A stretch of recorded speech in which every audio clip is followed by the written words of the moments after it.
Ray. What do you want to do tonight? The same thing we do every night, Pinky. Try to take over the world. All right, yo, let's get into it. Try to take over the world. Speech and freedom Try to take over the world. And greatest chaplain in the world, Mr. Try Lance to O'Neill. take over the world.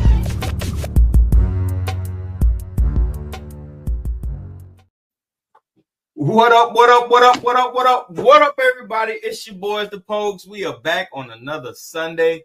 Lord have mercy. Welcome to the Two Pogues Say the World show, where we try to pack all the chaos in the world within 90 minutes. And with this administration, it has become a Herculean task because these guys seems like every day they have a different hold my beer moment, and it is getting more and more strenuous, I guess, to say the least. Anyway, it's your boy KJ Bradley, and I'm here with the world's greatest champion. What up, Chappie? How you doing, man? I'm doing well. We are back for another week, man. How was your week? I'd have to think. I don't know. Good, I guess. Was it that much of a blur? Yeah, nothing super eventful. Alex had his first. My son had his first lacrosse official game that he got into. He's never played lacrosse before, so he got in. We found out we had to raise $500 as part of the commitment, and we hit that today for my friends, just Facebook and different places, Army guys, old school mates, everything. So it's been, I guess it's been a pretty good week. That's how it worked, man. So lacrosse, all right. So is he still doing soccer, or no? He's still doing soccer, just doing lacrosse, just kind of. Well, he'll do soccer in the fall because you have high school soccer in the spring.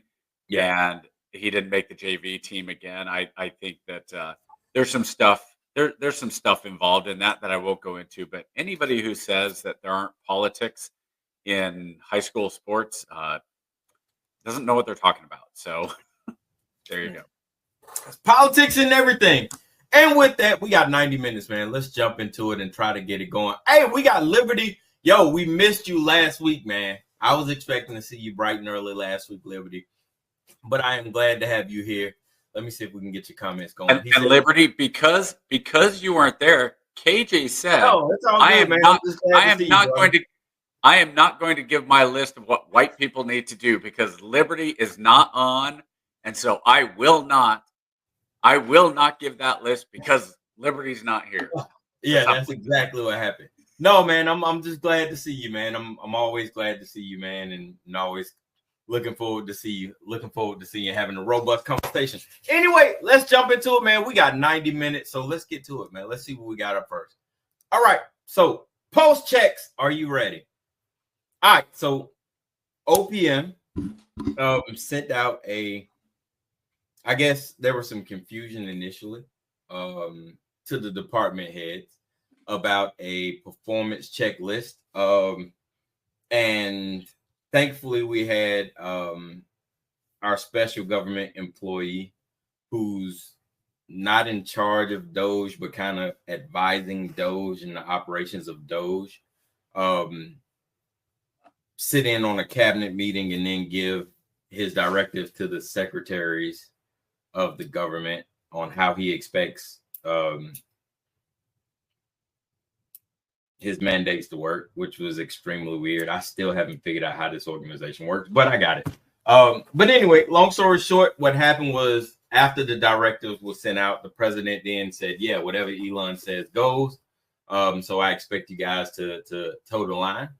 So all the secretaries sent out word to their departments, and it's official, man. So now you have to send up the performance checks. 5 things that you've done in your job weekly to your supervisors, and then I guess you got to CC a bunch of people to let them know that you're alive.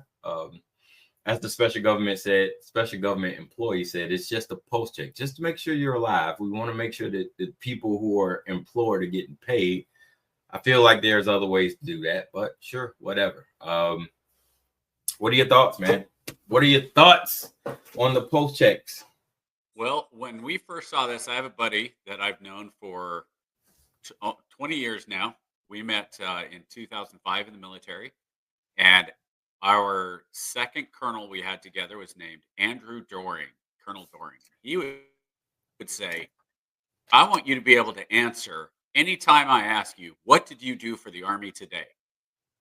So to me, this is a big nothing. This is, if you can't come up with 5 things, and I love the argument of, but we're already so busy, we have so many things to do, and now we have to do one more thing. If you can't come up with 5 things you did for your job on a Friday, maybe you are part of the problem. And I don't have a problem with this at all. I saw some of the stats that they've come out and said it's like 90% of the federal workforce doesn't actually put 40 hours in a week. And most of the ones that were at home workers generally did very little work. So I don't know. I don't have a big problem with this. Well, I mean, all of those stats have all been proven to be false. But well, okay. So let me ask you this then: if you're saying, how do we verify that people are actually doing their jobs? You mean outside the performance trackers and the fact that they got time clocks and they got timestamps and they got to clock in, and then we also have studies that shown that people who work from home are generally more productive and tend to work longer and get more done because they don't have to do that tracking. But I digress. Go ahead. I want you to finish your point. So if and that's easy. If that's true, then it's easy to send. This is a 5-minute email. This is 5 minutes out of your 40-hour week. I don't disagree with the email. Yeah. So I guess my issue with the email is not the issue with the email, in a sense, right? I'm perfectly fine. If my supervisor or if my boss comes in and says, hey man, send me a performance stat, because we've all worked for bosses who we didn't get along with, and we've all worked for supervisors of supervisors who've gone extra, right? Those newly promoted captains and colonels who just want to look what I can do, right? So I'm gonna have something to show. I don't have an issue with it. What I have an issue with is if I'm an HHB, right, and I have the commander of Charlie Battery telling me that I owe him a report at the end of the week of 5 things that I did, and if I don't do it, he's gonna counsel me. Well, that commander can go kiss my black ass because I don't work for you. But as long as I report to my boss. But I don't think that's what we're talking about. Well, that's essentially the same thing, because ultimately, no, not really, because what you're doing is you're supposed to be sending that email to your direct supervisor, right? And then it goes, and then it goes up. So, from your analogy, you're with HHB and you're with 121st Airborne, which I don't think exists, right? Right. So I mean, we're just making it up, sure. Yeah. So you're with HHB, 121st Airborne, 122nd Brigade. And so if you say, okay, I need to send an email up to my company commander, and that company commander is supposed to review and make sure his company's doing what they're supposed to do. And then he sends up a report to the battalion that says, hey, we got 100% feedback. We're good to go. And the next one up. And then the division comes down and says, okay, battalion, or okay, company, you said you had 100%. Spot check. Show me Master Sergeant Bradley's file. Sure. Show me his email. And then the company commander goes, oh, well, sir, I don't actually have that. You told me you were 100%. So guess what? Now that comes on you. So I don't have a problem with it going up and being no. See, but that's the thing though. It's not going up. If DOGE is a department, right? If DOGE is a department and the DOD is a department and the Department of Energy is a department, then it's not going up. It's going across. It's like HHB is sending it to Charlie Battery. Nobody in the Department of Energy is sending it to the Department of Defense. They're sending it within their own organizations. And every organization, this is one of the things we talked about before. Every organization that's being responsible for this is under the executive branch. So ultimately it goes up to the president, every single one of them. So if the president comes out and says, where does DOGE sit in the executive branch? Because I guess that's the clarity we got to figure out then. Where If is you have Doge when we talk about departments and the executive branch? Okay, so if Doge is saying we're requiring all cabinet heads, all cabinet leaders to do this, and cabinet leaders say yes, we will do this because Doge in this case is speaking proxy for the president. The president says, "Yep, that's what I want." That's all the president has to do: say, "Yep, that's what I want." That's what's happening. If this isn't going, then all the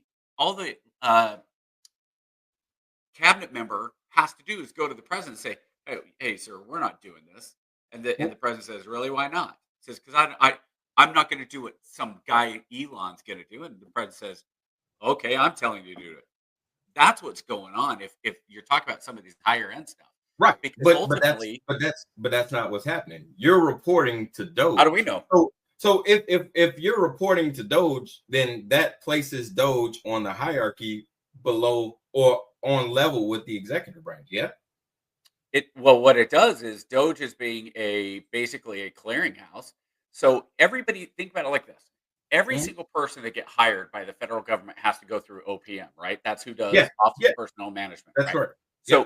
So they're not being hired by the Office of Personnel Management. They're being vetted by the Office of Personnel Management. That's right. So if the Office of OPM comes out and says you have to sign an SF 312 if you have a clearance, which is Yep. true.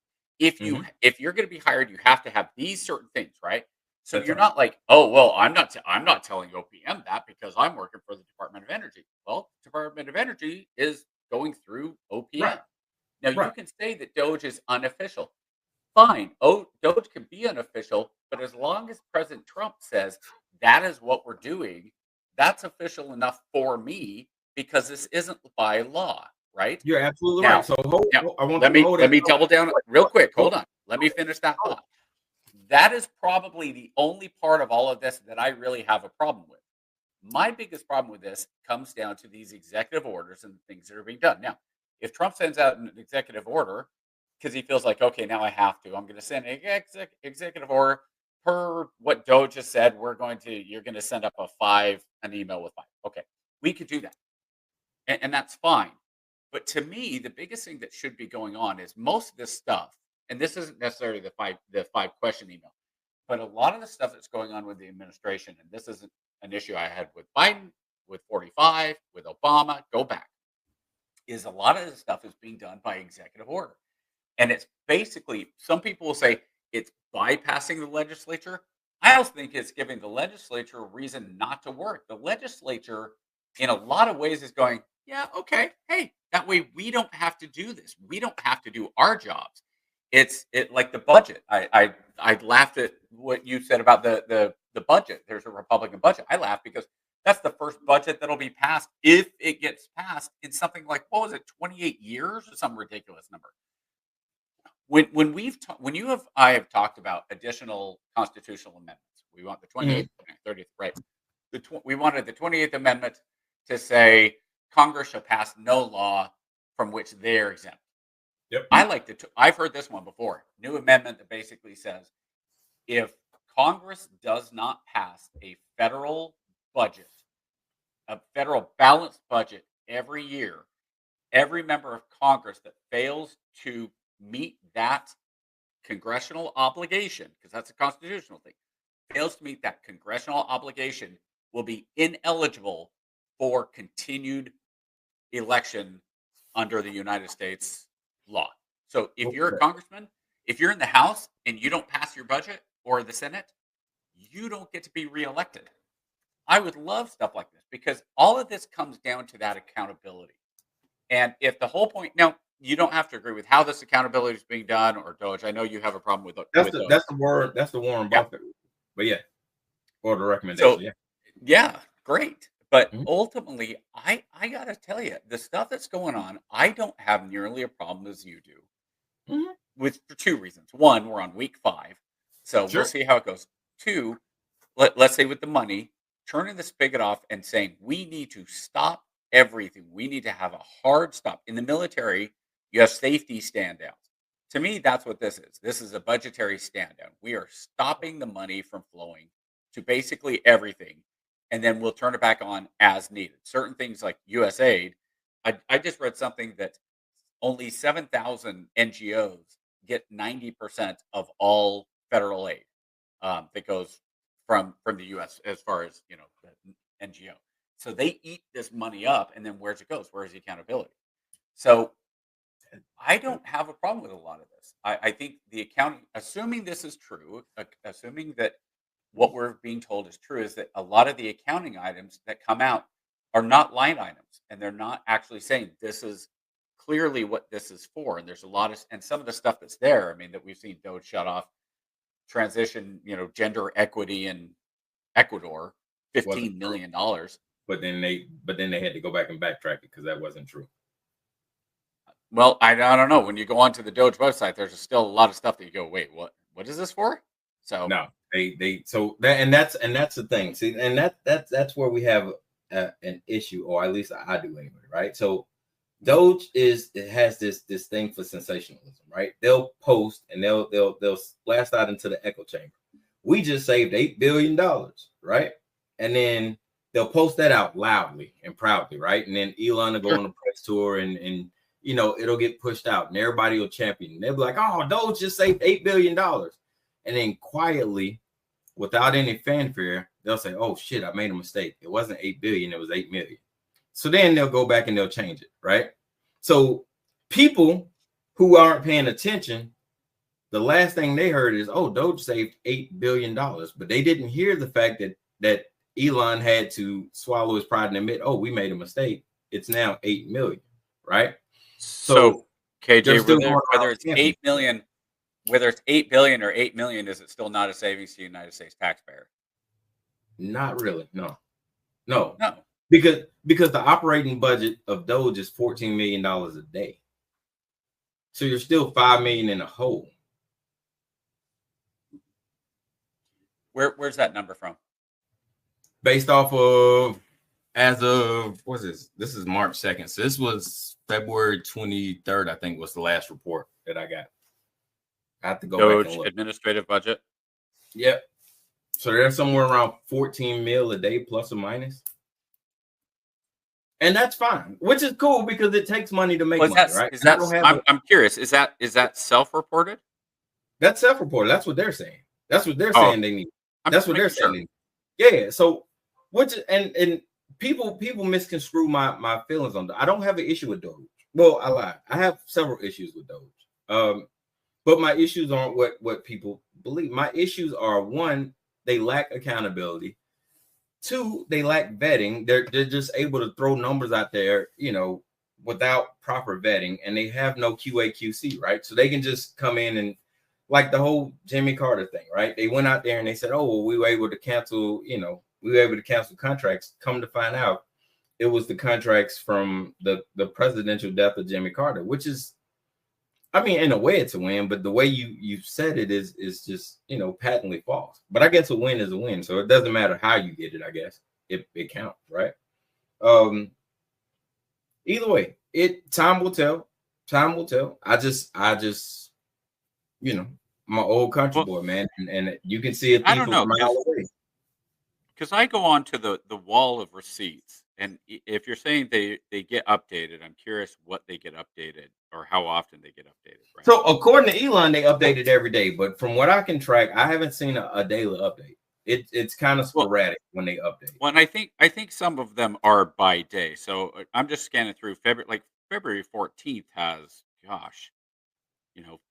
50, 60, 70 entries. And if I'm just scrolling down, I'm not even looking at like the big stuff, right? I'm just, because February, they're kind of all over the place as far as the days go. But okay, I'm just gonna yeah, wheel of random. No, you're good. Yeah, right there. You're good. Okay, so this falls straight. Every day happens to be February 13th, and I'm just gonna go through some of these, right? Sure. And I'm just gonna say the amounts, and if you want any picked out, I'll tell you what they are. No, you're good. 71,000, 500,000, 100,000, 6.2 million, 224,000, 193,000, 148,000, 113,000, 116,000, 404,000, 147,000, 140,000, 166,000, and 487,000.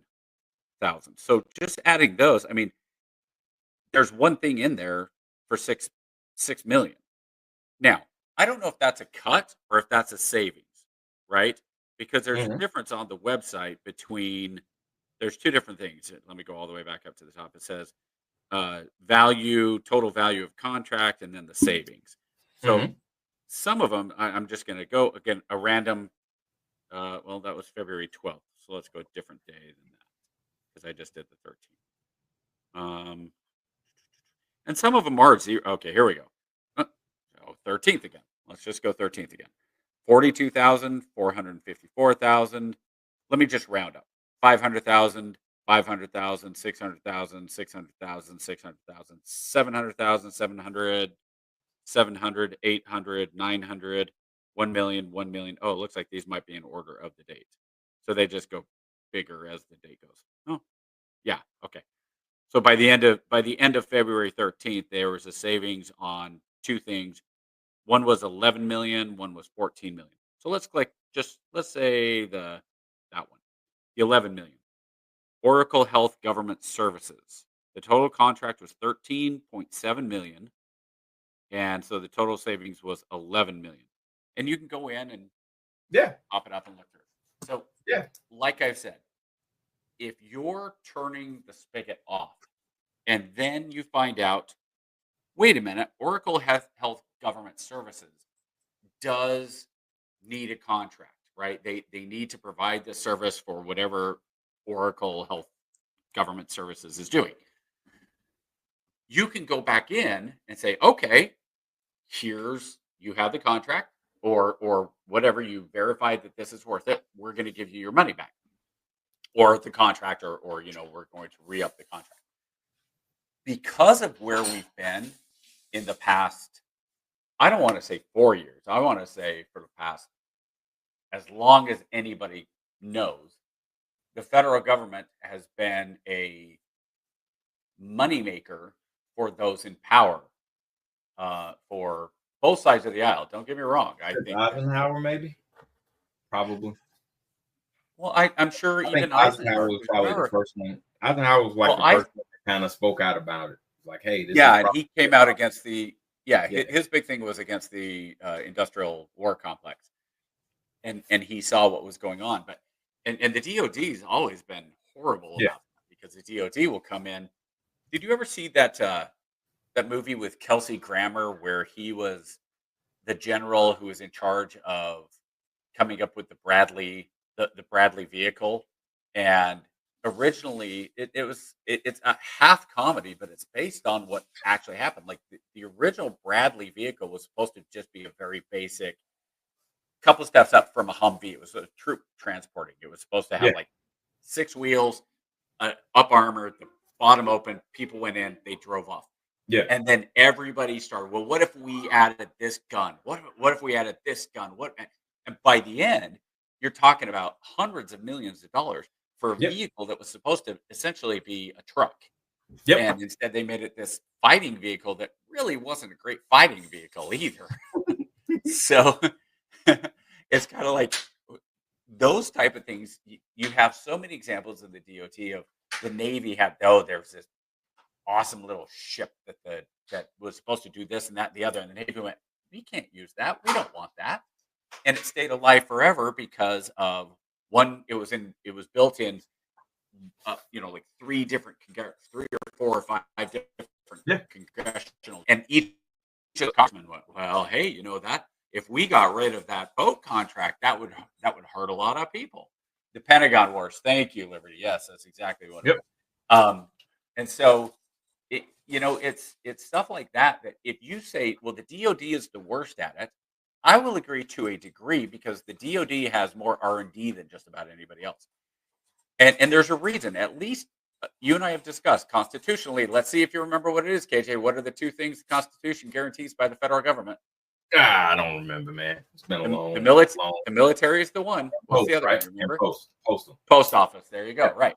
So if the post office was coming out and saying, hey, we need to have this huge budget because we need to get the letters out faster and we need to do this and that and the other.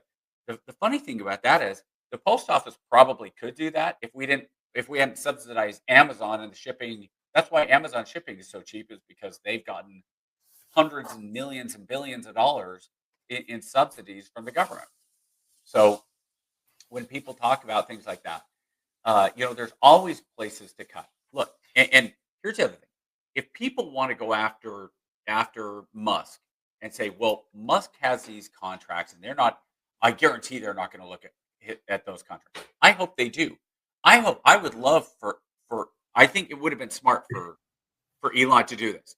The first thing Elon should have done was to say, "Here is the non-classified stuff of the government businesses that I have from Starlink, from Tesla, and whatever else he has," and said, "Here, I'm going to open up my books as much as I can," because then he would have said, "Look, here's the spotlight."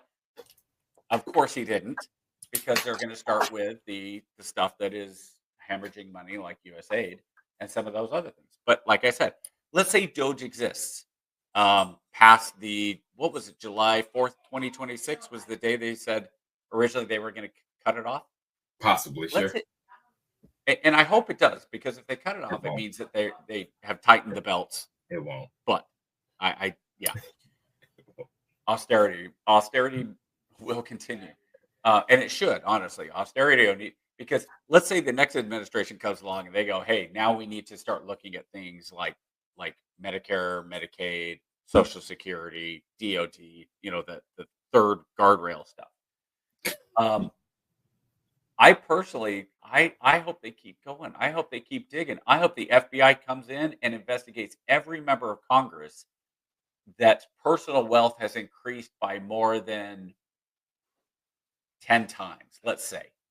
Because if you came in, Romney came into the Senate, and he was worth, what, $100 million? And if he got out and he's now worth $120 million, that's fine. But when you're somebody like Nancy Pelosi, who is making $120,000 a year, and she is now, her and her husband are now worth somewhere north of $300 million. Oh, how'd that happen? How, those are the type of things, and for Congress to be exempt from the SEC insider trading rules, that's another one. I think Republicans and Democrats should absolutely be held accountable. And as Americans, even if you say, well, Representative Snuffy, he came in and we've done an investigation, and Snuffy is an independent from Kentucky, let's say, right? While he did nothing illegal, we have proof that he absolutely used his congressional information and made stocks and trades. And so, at the very least, we are going to embarrass Snuffy. So hopefully the people of Snuffy's congressional district realize Snuffy is not a good person, and Snuffy needs to not be in Congress anymore. You can't. I'd like to see it, but you can't do that when you got an administration full of. You got an administration full of officials who are crooked as the letter S. So it's kind of like, if you have somebody in there in the DOJ and in the FBI who say, we want to, because here's the other part of this, and I think this is the part that maybe is missing with that statement, KJ, is that I think the corrupt Republicans hate Trump just as much as the corrupt Democrats. I don't think they believe they are going to be protected. I think Trump is going to look at it and say, you know what? I'm going after Democrats first. Well, not even Democrats. I'm going after the left first, because that's what everybody expects. And let's be honest, I need the support of Republicans right now. I could see a situation where after the election cycle in 2 years, especially if there's more Republicans again, that Trump goes, okay, get them all out. I'd love to see it. I'm just saying, you can say it won't happen.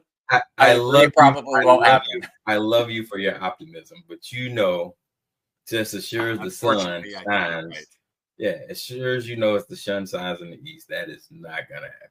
Like, he needs a certain believability base to get his agenda across. Do you think it would actually help him? Well, okay, so it doesn't matter because this is his last term, right?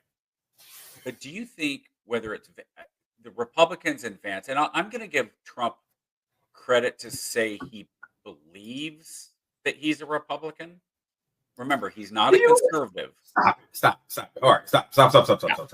You know good and damn well Trump is not a Republican. That's what I mean. There is nothing Republican about Trump. There is nothing Democratic about Trump.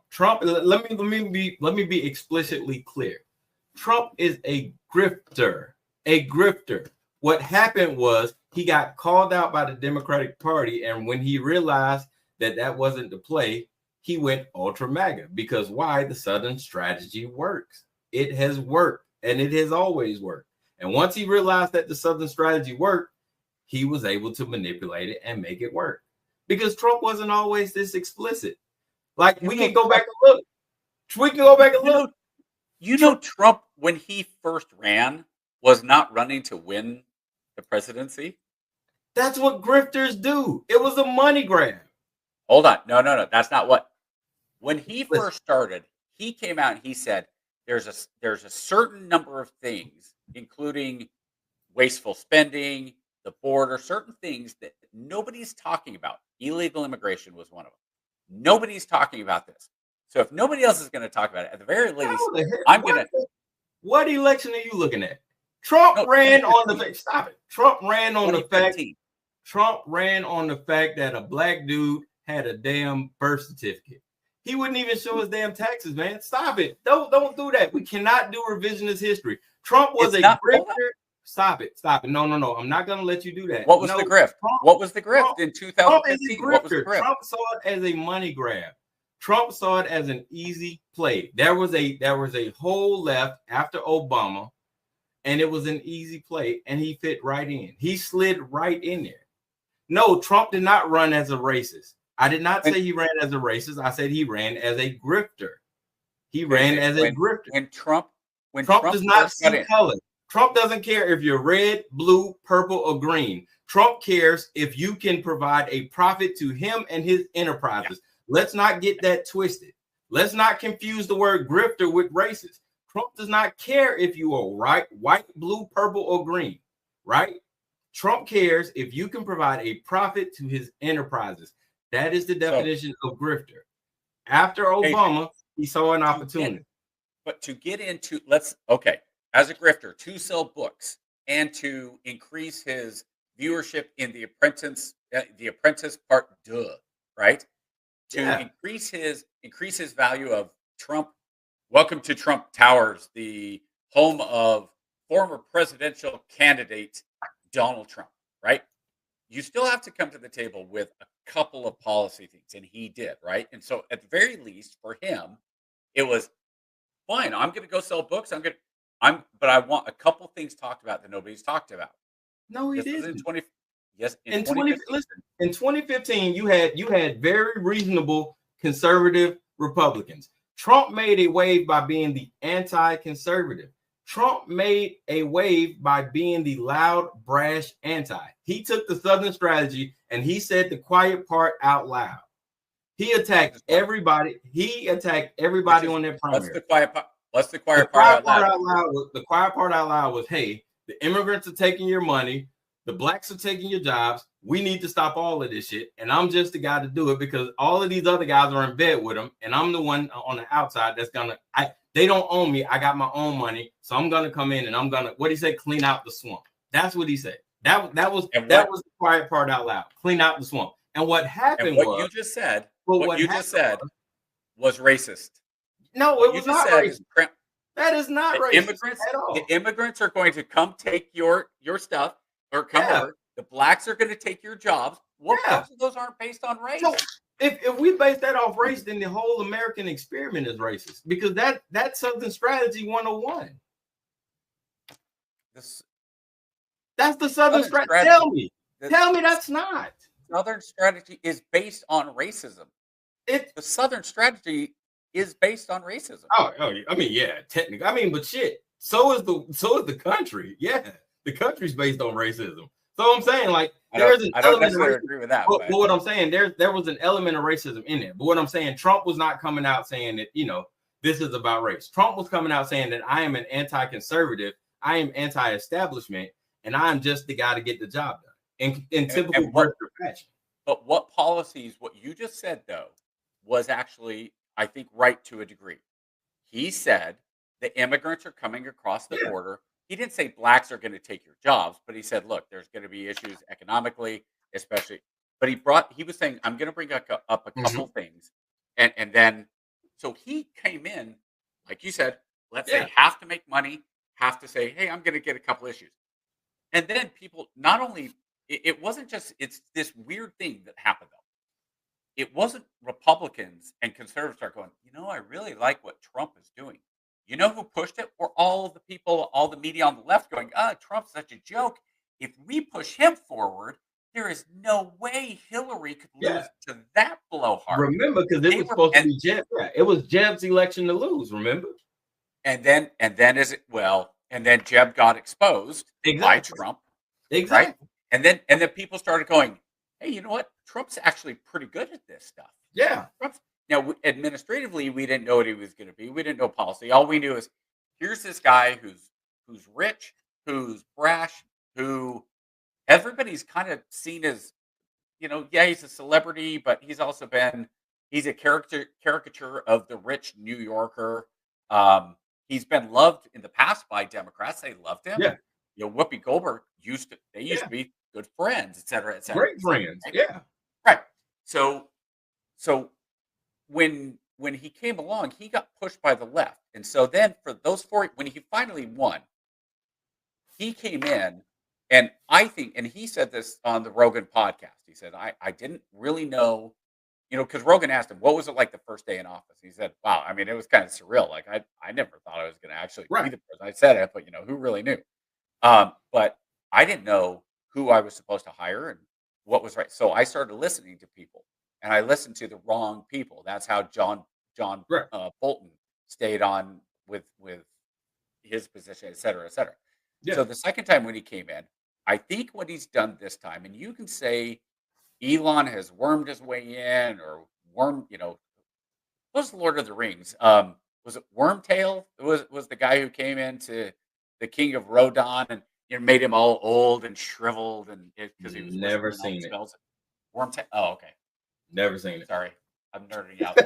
I'm not that big of a Lord of the Rings nerd, but it was good.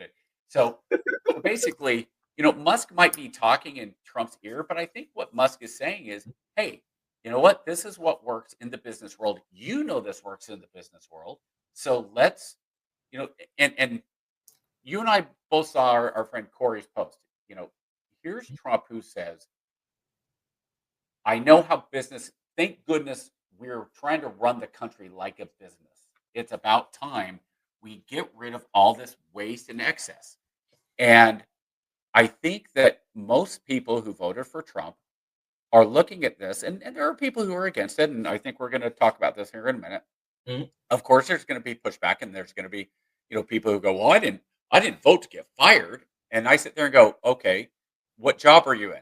Well, I was one of the 50,000 federal employees that got fired under this. And it's like, well, okay. Trump was saying the whole time, I'm going to reduce the federal workforce. I'm going to. I see posts online that's like, did you vote for thousands of federal workers to get fired?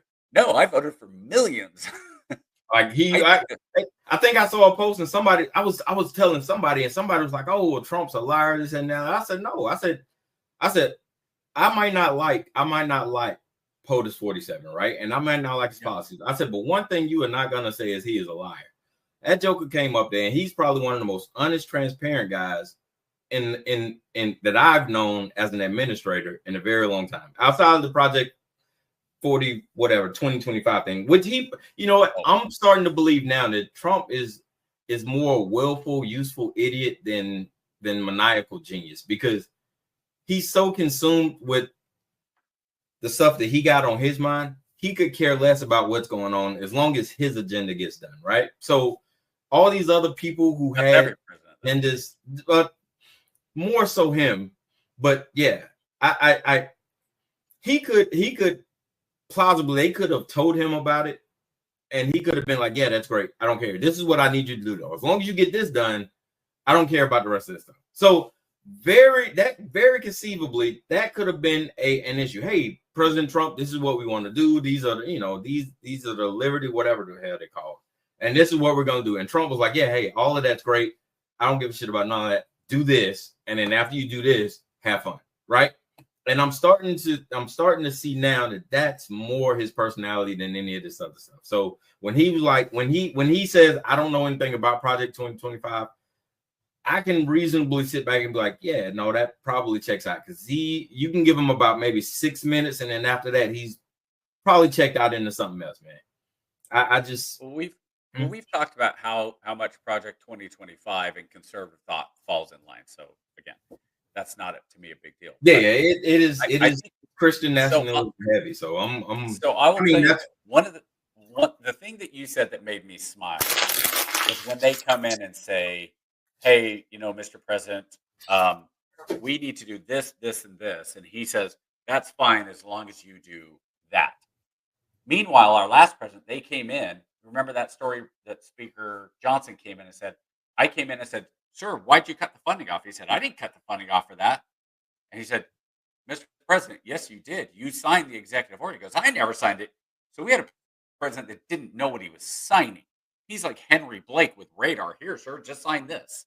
So well, I think I think that Trump. I think you're right to some degree that, and I think it's true of any president to whatever degree, is this to me is very similar to when I was out in the field and I walked around and I would talk to soldiers. Now, when you're out in the field, especially in KJ, you remember this at Fort Bliss, you'd be in the desert, there's nothing going on, and you have these kids, brand new first, second, third month privates that are out on a Humvee looking into the desert going, "I'm a guard," and not knowing why, right? yeah. So I'd walk around to them and I'd say, "Hey guys, how are you doing?" They shared, as a chaplain, they shared a lot of their frustrations. I Mhm. said, "Well, do you know why you're guarding?" And they say, "No, I don't have any idea. I was just told I'm out here. I'm a guard. That's it." I said, "Well, okay. So here's the thing. You guys, yes, we train like we fight. So do you know what that building back there is?" "Oh, I don't know." "That's the TOC. Do you know what the TOC does? The Tactical Operations Center. The TOC coordinates what happens between the guns, right? We're in a field artillery unit. So if you have, let's say, up the road, we have the British and the Germans, and they have their guns, and then we've got Alpha, Bravo, and Company. We've got our guns. And out of the hills are coming the Chinese. We need to know who's firing on the Avenue 1 that the Chinese are coming down, and who's firing out of Avenue 2. Because if everybody's just start shooting, what if they all focus on Avenue 1, and here comes the Chinese, and they're coming out, and they're just going to run us right over, right?" So the idea is we have to protect the TOC. So you're here protecting the TOC. Are we in the desert? Is it in Fort Bliss? Is anybody ever going to be here and attack you? No, of course not. But this could happen if we went downrange. That's why we build it this way. So you get used to it, and eventually you won't be out, but we do stuff like that, right? So, and I talked to the Hurricane, and I said, "Sir, part of the problem is these soldiers don't know the why. And the picture's not getting painted for them." And he's like, "Well, I don't really care about that part. I tell my commanders that. They're supposed to tell their soldiers." So for Trump, I look at it like that. Trump is saying, "Here's my picture. I'm going to paint this pretty picture of what I want to have happen, and then go do it. I don't care, how it gets done. I don't care. I want cuts. We are wasting too much money on crap for the American people. We are wasting the taxpayers' money. I don't care how we stop it. Stop it." And Musk says, "Roger, sir. I'll get it stopped." So I think that's where it kind of comes down to with Trump and with the administrators. That's kind of how it has always worked. Is the president comes in, he kind of broad strokes the stuff, and then he says to his cabinet. Now, this is why George W. Bush, I think we talked about last week, was better president than we give him credit for. I think he was smart enough to surround him with people and listen to people that were smarter than him or more or more knowledgeable in areas. Because the president, you ask the president, hey, what do you think about this little part of human and service, human, what is it? What's HUD? Human urban development, right? Yeah. What do you think? Housing and urban development. Yep. Housing and urban development. Hey, sir, what do you think about this? He's going to go, I don't know. Go ask my department head. And that's the same in any business too. Like CEOs. Trump's not a very good CEO because normally people put knowledgeable people in charge. But either way, we got to move on. So, well, you could disagree with who Trump has in there, but I think if Trump is painting the picture, and I think he's done pretty well of painting the picture, and now he's letting the administrators go through and follow through on that vision. And if they don't, they'll get fired. Yep, like sure, a bunch of CEO. kindergartners. Painting pictures like a bunch of kindergartners. Here we go. Going on. All right. Diplomatic Disaster Theater 101. We are going to watch a couple of videos and then we're going to come back. First video is going to set the tone. And it's my very, very favorite representative. I think you know her. I love her. My very, very favorite Georgia representative. Go ahead. Sure, why not? Yeah, I have to always, because she's always good for a soundbite. Always my girl. So let me get her queued up and we'll get her going here shortly. Oh, that's not who I thought you were going to protest all you want outside of departments of this government. You can protest all you want, but the American people disagree with you. You're protecting the bureaucracy. The bureaucracy is not a business. Those are not real jobs producing federal revenue. By the way, they're consuming taxpayer dollars. Those jobs are paid for by the American tax people who work real jobs, earn real income, pay federal taxes, and then pay these federal employees. Federal employees do not deserve their jobs. Federal employees do not deserve their paychecks. I know what she's saying. Yeah. No, I agree. I 100% agree with her. But she's using the wrong word. Let's before we jump into that, let's take a minute to understand that she is a federal employee who also receives a federal paycheck. Kind of. Yeah. That's a little bit different though. She's an elected official. She's special education. But anyway, that wasn't the reason I showed that, but I showed that to preface that. But I want to make a point on that because I agree with her. Go ahead. Because she's saying deserves in the framework of that it is their right or they're entitled to that job. Like just because you're a federal worker doesn't mean you can't get fired any more than her. Like you just said, she's a federal worker, she's a federal employee as well. Well, guess what? She's not entitled to that job either. She has to get reelected. And if she doesn't get reelected, she's fired. So I'm with you. If deserved means entitled, I agree with it.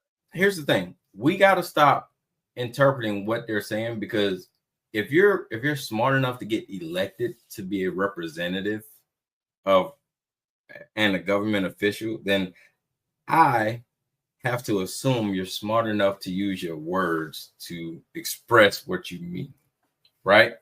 So I tend to take our representatives at what they mean and the words that come out of their mouth at face value, right? So when she says things like federal workers don't deserve their paychecks, that bothers me. Like, what do you mean they don't deserve it? They work. But it's not an exact synonym, but I mean deserve and entitled. Do you but she didn't say entitled. So wait a minute. You're telling me, wait a minute, this woman who's in charge of small business, she's in charge, she's the director of the SBA. You're telling me that she doesn't know the difference between deserve and entitled? But that goes back to my previous comment, and you were just saying you got to put people in charge of business that know what they're doing. And now we're having this conversation about we have a representative who can't use her words to speak what she means. Well, so first, one of my questions would be, what was said before this because context matters, right? So I don't know.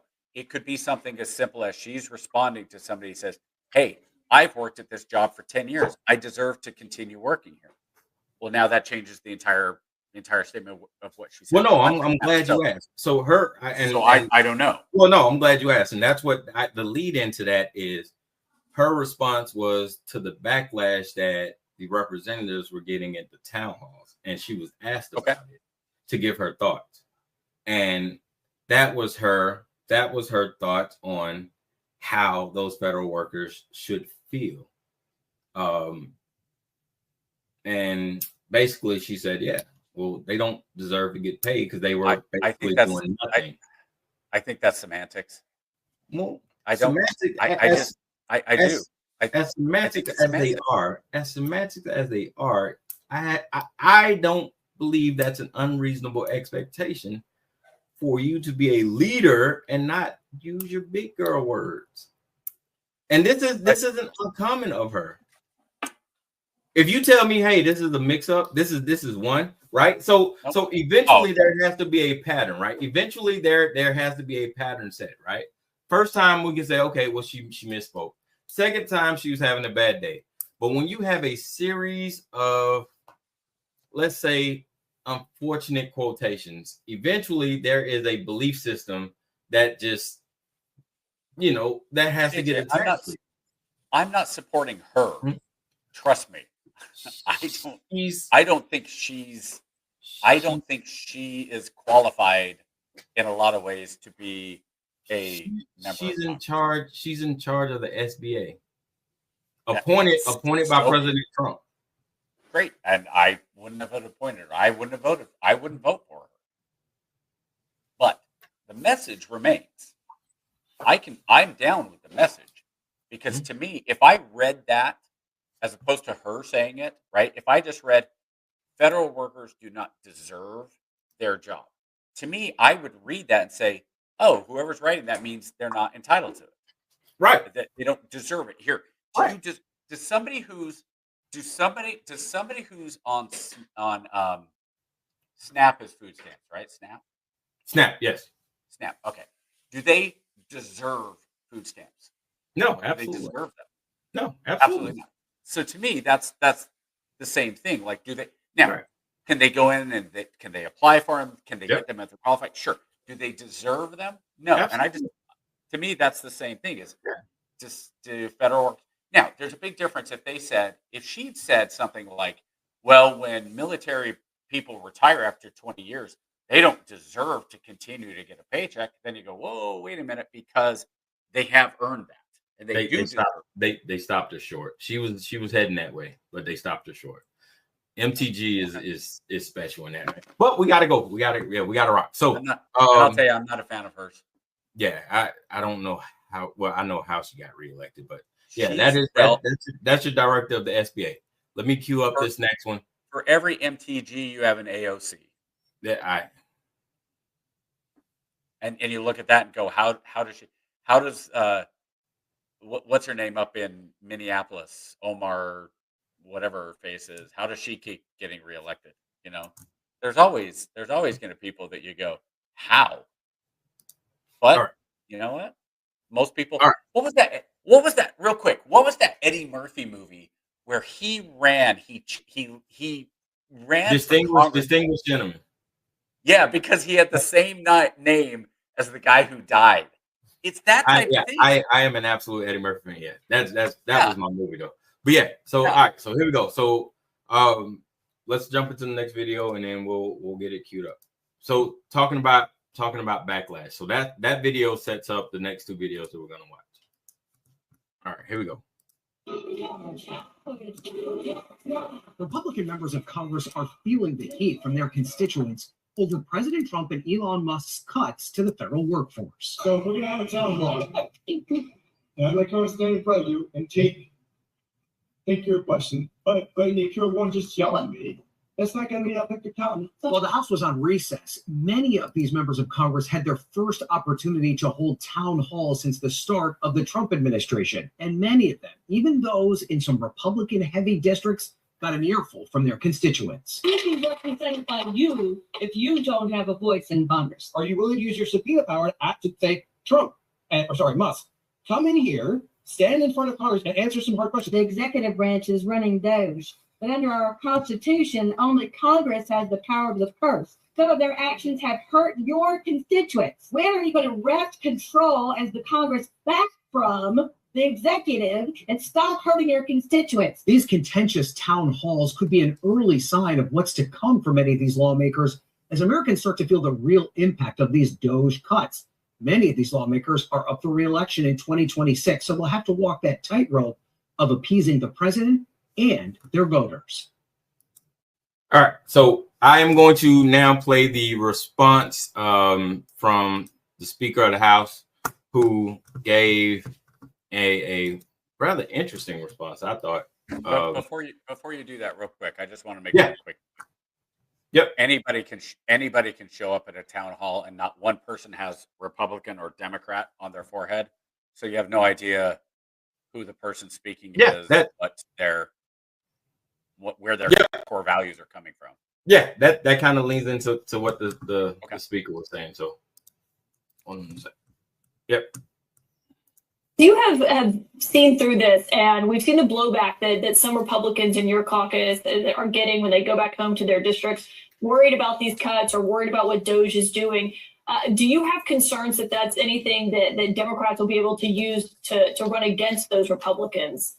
No, because I don't. Because the videos you saw of the town halls were for paid protesters in many of those places. These are Democrats who went to the events early and filled up the seats. If the videos had panned, you can't argue they were all paid protesters, though, Mr. Speaker. What Republicans acknowledged they were his constituents? One Republican acknowledged they were his constituents. That's fantastic. Okay, but they had Democrats come and fill the seats early. All right, this is an old playbook that they pulled out and ran, and it made it look like that what is happening in Washington is unpopular. But I'm going to tell you, Caitlin, the American people are behind what's happening. The Doge efforts is polling over 80% right now. They want us to find efficiencies in the federal government. They want the government to be smaller and leaner and more accountable to the taxpayers. And that's what these efforts are all about. That's what the Republican Party is about. That's what our commitment is to do, to make government work better for the people. This is a restoration of common sense above everything else. And I think the American people are going to remain in favor of what's happening here. Okay, those lawmakers do also represent Democrats. That doesn't mean they were paid to show up if they're upset about this. Okay, she's just the worst. She has a smug look on her face. You heard the response from the speaker. I don't know if they're paid protesters or not. I mean, and regardless, if you're a Democrat and you want to go to the town hall and fill up the seats early, okay, cool, you can do that too. I mean, I don't think it's there for you. I don't think it's Johnson's right. We're going to see, and we're not going to know until next year, right? But we'll know during that next election if this pays off or not for Republicans. We said this early on. Yeah, it's not for the next 23 months. Trump is going to do what Trump is going to do. And he's got the House and he's got the Senate. Neither of them are super majorities, but they're majorities enough that if they toe the line, he can pass just about everything he wants. There's some budgetary ones that have to be, 2/3 or 60%, whatever it is, 60%. But overall, he can get much of his agenda done. And then we'll know. But for now, I don't know what the polling is. I don't like polling pre-presidential, post-presidential. About the only ones that I kind of every once in a while take a peek at are the Rasmussen's favorability, and when Trump goes up to 45 or 46 or 48, okay, and Trump's Biden's went from 45 to 46. Whoa, he had a good week. It's like, did he? I mean, that's just. You guys, I mean, if you go and poll, that means 3 people changed answers when you poll. It's not that significant of a difference. But it is significant when the president is polling, let's say, 45% for doing the right thing, and Congress is at 12%.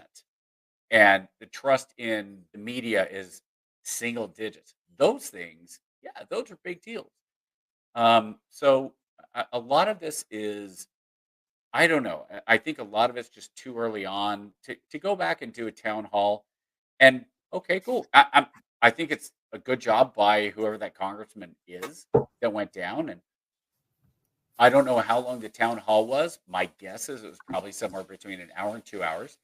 And then you have a very, let's say, left-leaning media outlet took 3 sound bites, and honestly, none of them were that bad. I agree with the last lady who said, "Hey, we need to stop Elon Musk, what he's doing, get it back in the legislature." I actually agree with her, but if the legislature was doing their jobs and actually not filling the budget and the with just crap and spending hundreds of billions of dollars to just junk stuff, we would have been just fine. We wouldn't, Doge would never existed, but this stuff has been going for years and years and years. So I want to show like you honestly, and this is where you and I have both gone back, and I think it was Thad who laughed at us and said, you know, hey, it wouldn't it be nice if we actually had people in the House and the Senate that were honest and you know, upstanding people that actually wanted to do best for the American people. That would be great. Hold on, watch this. This one. So Republican members of no. Oh wait. Congress All right, wait. This is the other one. I gotta get the other one. Hold on. Let me see. Johnson one? No, this is a different one. This is why we need to hire a producer. Anybody who wants to do this for free. Self-producing on the.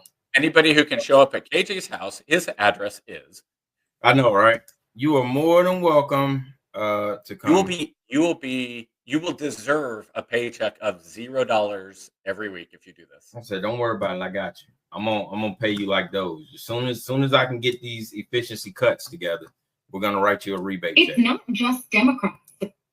Hey, we're making big money off this. Last time you told me we made $3 from people watching us, so we'll cut you in by a third. We'll give you a third of it.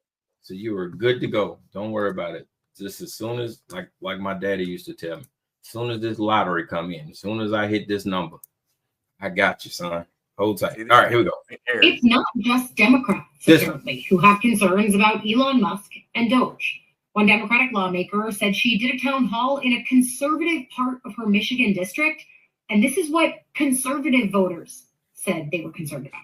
Last week when I was home, we went to have a meeting in a township in my district that is deep red. Trump won the township by close to 18 points. And the meeting was actually supposed to just be with the township leadership about some municipal issues. But as with all public meetings, they noticed it. And 50 people showed up. We thought we were going to hear all kinds of pushback against me, trying to hold Trump and Musk accountable. But what we heard was story after story from people who were terrified about the rampant cuts, who were horrified that an unelected billionaire, Trump's top campaign donor, has potentially access to their taxpayer data. When I told them about my bill, the CLEAR Act and the Taxpayer Data Protection Act, they stood up and cheered because they were so grateful to see someone pushing back against this agenda, against something that completely cuts them out of this process. Oh, you're exactly right mentioning this polling about people who are okay with an overview of the spending. I have repeatedly said we should be having a major audit right now of where our spending is. If there is fraud, let's find it. Let's see the proof. Let's root it out. But then decisions about how to make those cuts need to come through Congress, right? It is constitutionally defined because that's how the people get a say. So I played that clip not necessarily for the propaganda of the Democrat and all that other stuff, right? Because I get it. A lot of that, looking up some of that, no. Some of that showmanship, and I get it, right? But that last part is what I cheered for me. I get it. Some of that, but the last part is what I wanted to focus on, right? I lost the last part because I got caught up in the whole. They stood up. And no. So the last part was everybody both Democrat and Republican agree there is too much fraud in the government. We agree with you.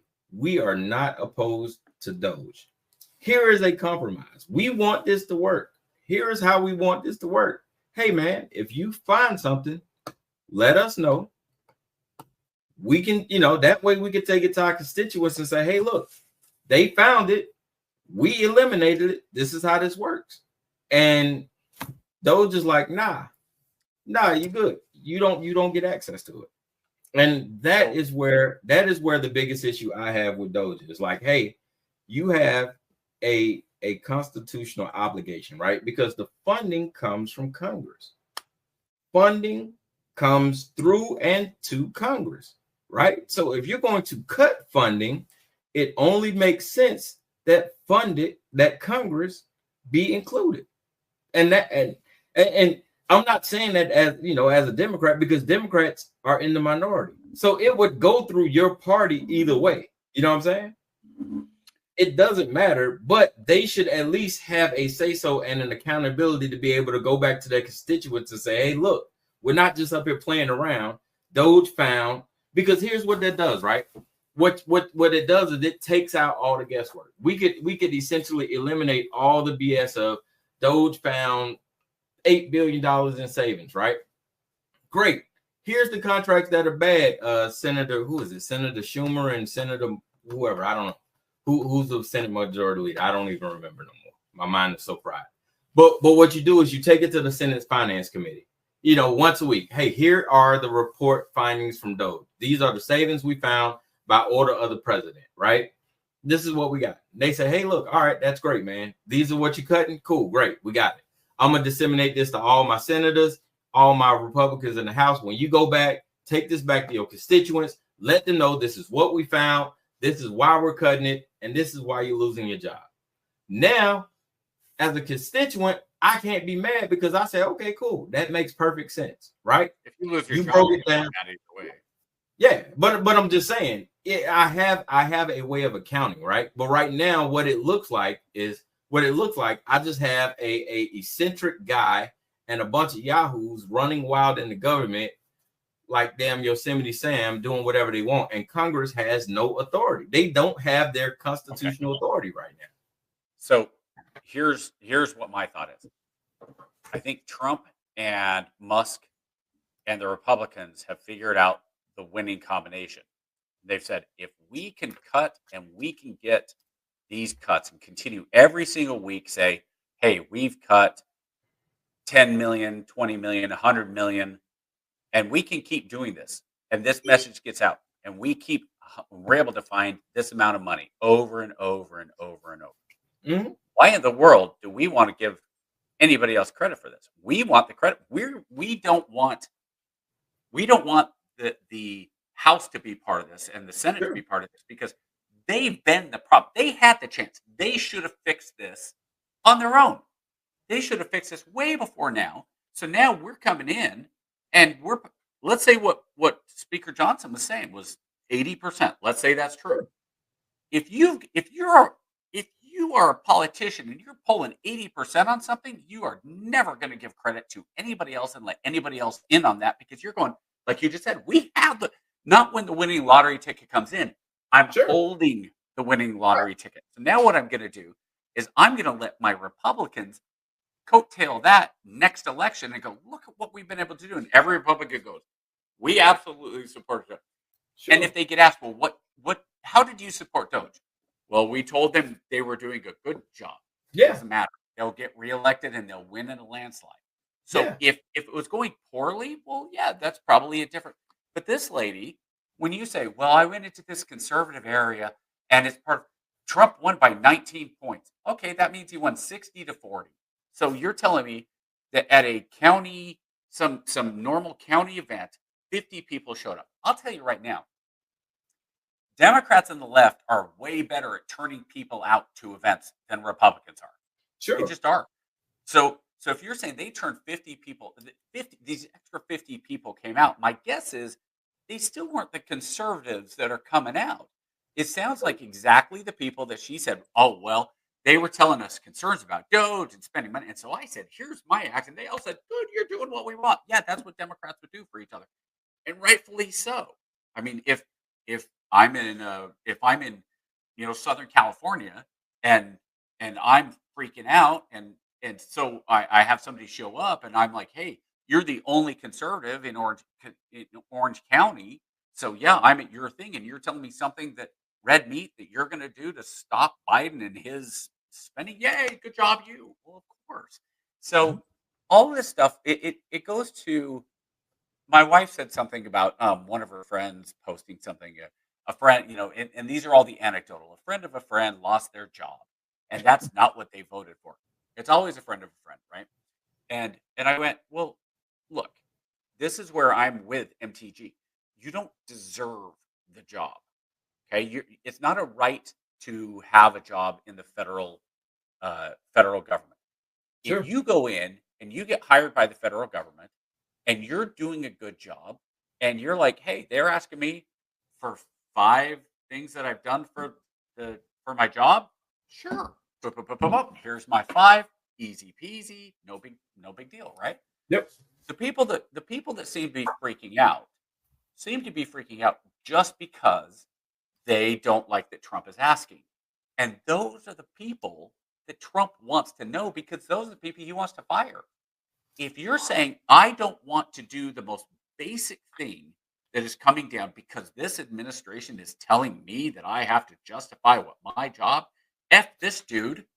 Well, yeah, you go ahead and pack up and get out. To me, that's why they're doing this. They want to identify every single person who is against the administration because they're against the administration. Because realistically, if you're like, look, I don't care who's in the White House. I just I truly am doing my job for the Constitution and for the American people. So if my boss and the president are saying, hey, I need to write an email saying, here's my 5 things, here you go, set it up. Not a big deal. So I think a lot of this still, it's all theater. You and I know this. It's all political. I'm going to ask you, what do you think the percentage of Americans in 2025 have actually read the Constitution? Under the whole thing cover to cover? Yep.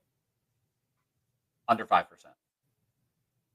I think that is ambitious. I'd say maybe 2% at most. Well, that's why I said under 5. Yeah. 2 is under 5. Yeah. 5 is 5. Even 5. Even at 5, I'm like, that is. I'd be and that's why I said I'd be surprised honestly if it was 5 even. But if you said how many people, well, look, we've had congressmen and congresswomen. It's like had justices. We've had people justices says, what is Article 2? And they're like, that was going to be my next question. That was going to be my next question. How many members of Congress do you think have actually read the Constitution? Active members of Congress have actually read the Constitution. I'll bet it's triple the national average. So let's say 6 to 15%, which it should be 100%. I think I haven't read it in. I think it's less than 10%. It's been a couple years since I read it, but let's also be real fair. If you read the Constitution cover to cover, it takes a while, right? And it is, in a lot of parts, it's like reading the Old Testament. It gets boring. Josaphat begat Joseph, and Joseph begat this guy and this guy. There's points where you're just like, okay, when is it going to get to the part where I can actually understand? Because it's not in, this is in English, but it's just so bland. Well, okay. But at the same time, how many people know the Bill of Rights? I think if you said most, I think you can go through and say, how many people know the Bill of Rights? Number 1, the First Amendment. Probably most. How many know 2? Probably most. How many know 3? After the Second Amendment? What's the Third Amendment? After the Second Amendment, Third Amendment?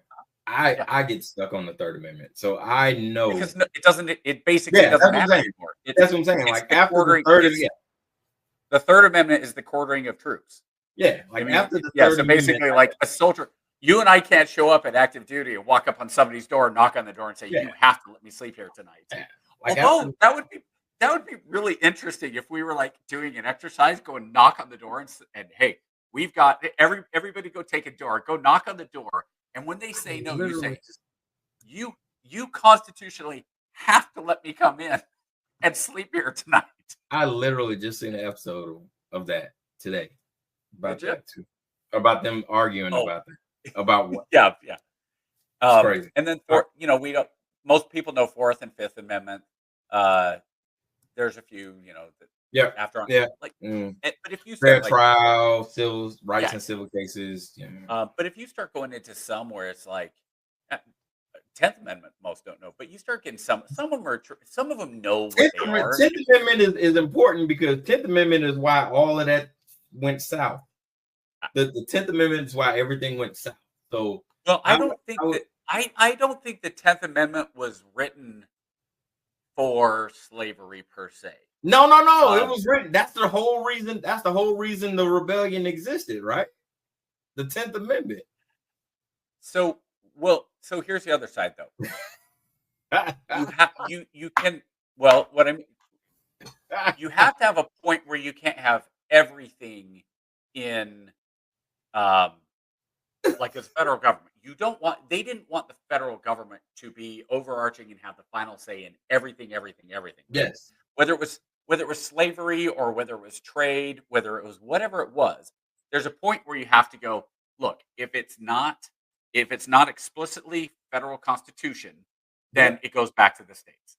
Yeah. So, but ultimately, I think that when you're talking about what's going on in this country, I know people have a hard time when you say for voting that you should have a civics test.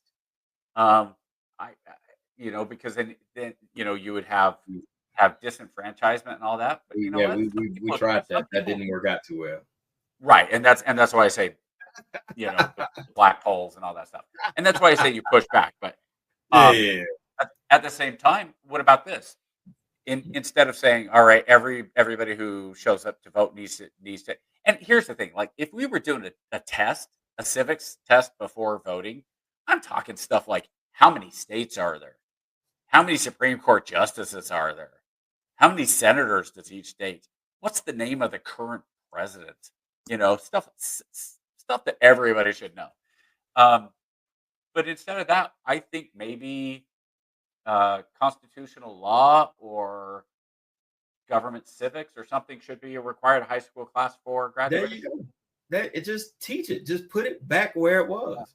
It was. I know as my second career, I'm trying to go into teaching. Whether it's middle school or high school, that's going to be something I want to make sure is part of the curriculum. I don't know. BOE is looking like it. BOE is looking like it's up for a massive shakeup. Yeah, but you know what? If the DOE collapsed, it'd actually make it easier, because then you would have less of a mandate at the federal level to say, here are the things you will teach, and you can go in and say, here's the things that as a state and as a classroom, you'll have more leeway. I think, and we'll see, but ultimately, I think that as we move forward, there's a lot of stuff that we're just not really sure still. I mean, again, I've said it's only week 5, and there's some stuff that I don't freak out as much.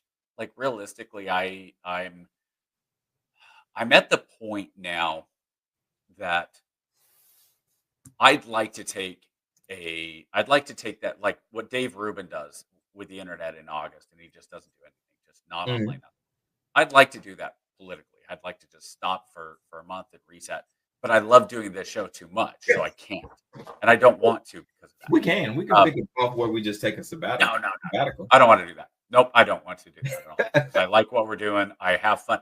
Well, so KJ, here's part of it. This is every week. I know I can have a good conversation with my friend. So to me, this part is not the difficult part. It's the frustration is we can't. If people are going to tune in for us to talk about for an hour and a half what we think the Dodgers and Braves are going to do this year, then we'd probably get a whole different audience. But I'd love to do. Hey, let's talk. Spoiler alert! It's a repeat. Yeah. Like we can. Well, let's skip the November, October already. Yeah, it's not looking good for nobody else. I don't know. The Dodgers are like 3-10 in spring training, so. Oh no! I know. I had a buddy.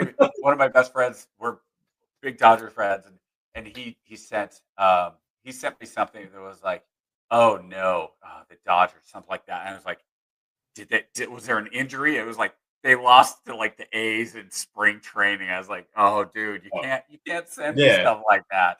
I think like Ohtani broke his arm. They're like, yeah, So- I think they'll be okay. I think so too.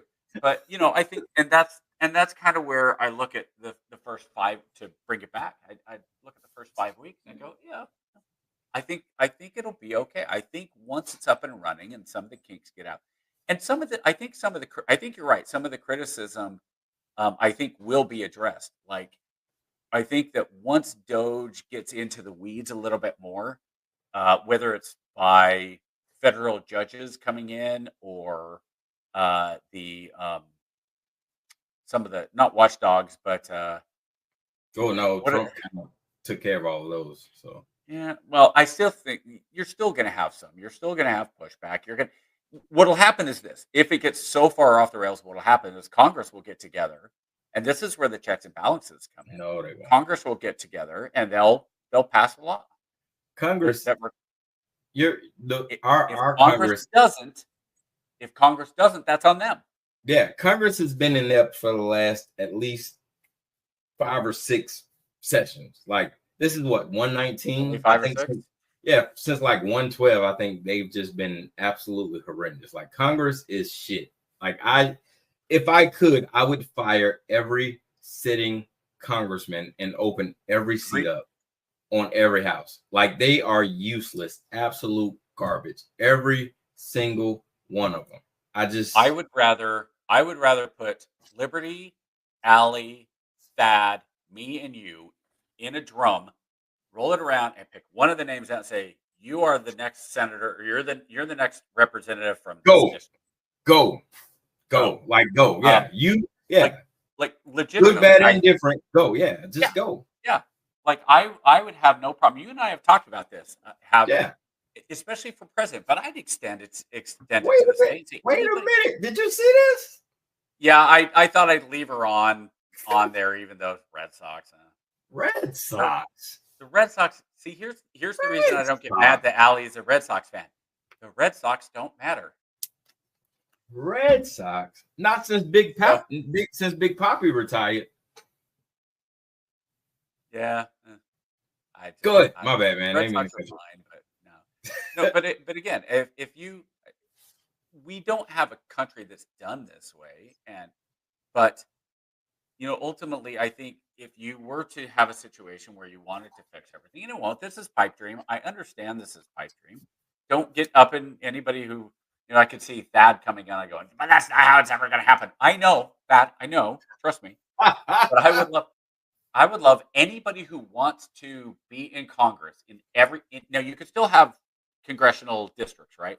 So let's say down here where I am in Augusta, anybody who wants to be in Congress for Augusta, show up at or sign up online, and then we're going to do an initial testing, and you have to test, and it's going to have some real basic cognitive and psychological and educational tests.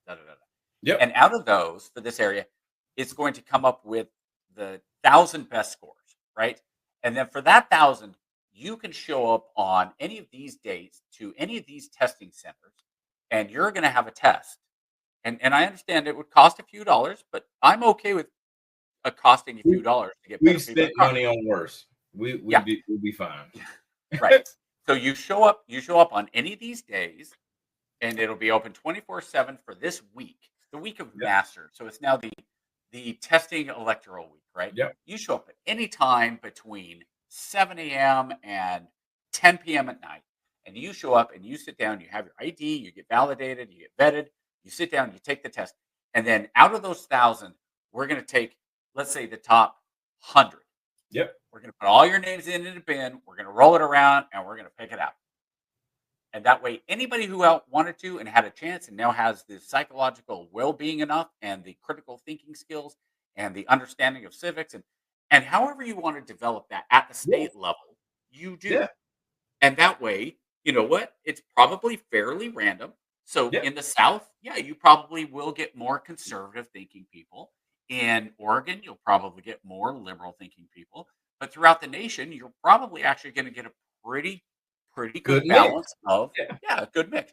And then you're going to have, not only are you going to have a third that are conservative and a third that are liberal, you're going to have a third that are truly independent that actually go, I don't care about it's this or that or it's the other. This is what's best, I think, for the country. And this is why I want this done.